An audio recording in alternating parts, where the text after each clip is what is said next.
Hi, I hope that you're doing well. My name is Alina, I am a sleep coach and this is my Sleep Talks channel. Today's video I wanted to make a little bit more actionable, a bit more practical, and I wanted to share with you the basic behavioral principles on how to approach insomnia recovery. And these principles is something that I used on myself and my personal recovery path, and I want to share it with you as well. So this is not any sort of medical advice or any professional advice. This is just my personal experience and my personal thoughts.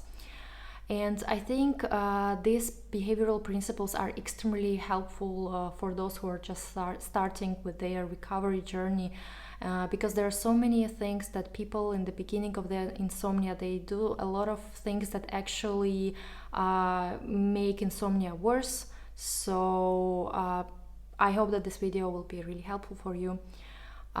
So the principle that I'm going to focus on in this video is about when to go to bed.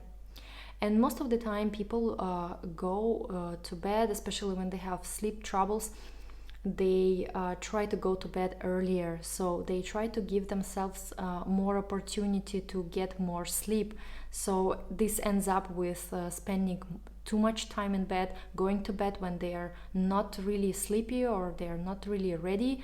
And the way how insomnia works is basically the more you try to sleep, the less sleep you get.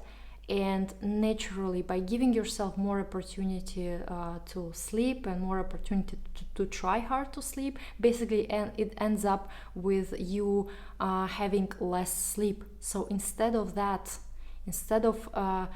going into this kind of like thinking I have to be in bed by this hour, or I used to be able to go to sleep at 9 p.m. so I have to go again like at 9 p.m. or I have to be up at 6 a.m. so I cannot go late to sleep. So instead of this kind of thinking, we are going to take a different approach.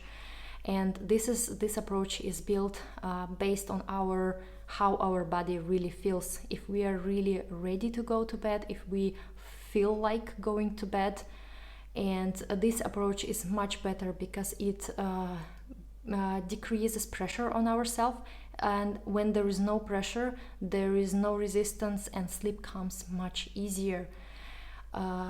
So basically, it doesn't really matter when you go to sleep, as long as you go to sleep when your body feels like it, when you feel like it.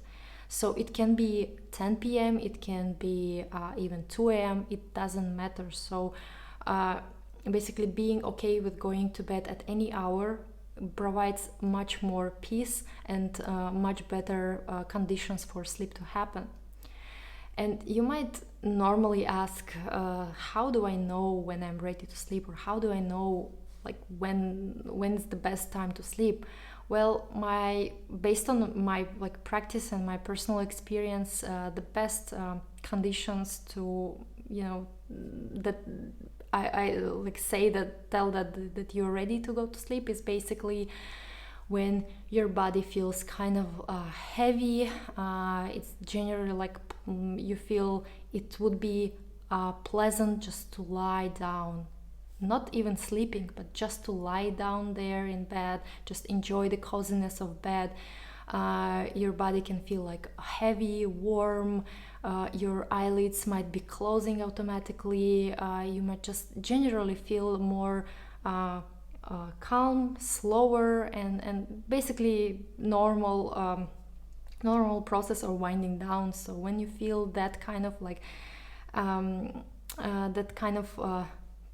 pleasantness or something like this is usually a good way to go to bed. And we normally go to bed not with this kind of thought, okay, now it's a performance time, now I'm ready enough to fall asleep. No, we are going with a different mindset. We are changing our intention. So instead of, once you feel like, okay, I feel like ready, I feel like just going to lie in bed, you go and to lie in bed and just enjoying that pleasantness, just giving yourself the needed rest. But it doesn't but holding no expectations whether you actually fall asleep or not. You're just going to give your body the needed rest, and that's what's important.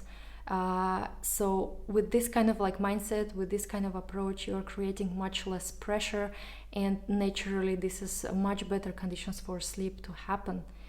And you might feel scared at first, like thinking about this, that what if you will not feel ready if it's like 12 or like 2 a.m. or something like this. Just remember this, that being awake at any given hour and doing something that you feel like or enjoy is much better than staying in bed, trying hard to fall asleep, and being frustrated with it, being angry, anxious about it. So being awake is not really that scary, because not sleeping or like this wakefulness cannot really harm us. It's just the absence of sleep. It's more what that sleeplessness means to us that causes the problem, not the fact that you are not sleeping. So I hope that this was a little bit clear, and if not, let me know in comments or drop me an email. I will provide all the contact details in the description. And if you feel like you need some personal one-on-one coaching, I will really be glad to talk to you. And thank you very much for listening. Have a nice day. Bye.